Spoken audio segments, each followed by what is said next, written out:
আমি বৰ্তমান আছোঁ বুঢ়ীমাই মন্দিৰ হালধিবাৰী। তো আপোনালোকে ভিডিঅ'টো শেষলৈকে চাই থাকিব।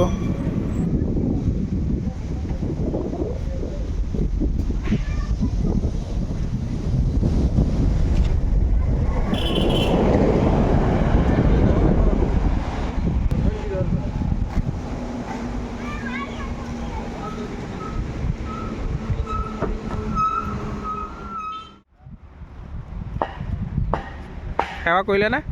কৰিলে? ঠিক আছে। প্ৰসাদ ল'লোঁ। আমি আহি বুঢ়ীআই থান পালোঁ। বুঢ়ীআই থানত এতিয়া প্ৰসাদ খালোঁ। প্ৰসাদ খাই এতিয়া আমি যাম আকৌ এতিয়া শিৱসাগৰ বৌহঁতৰ ঘৰলৈ গৈ আছোঁ। আপোনালোকে চাই থাকিব ভিডিঅ'টো। Bye bye.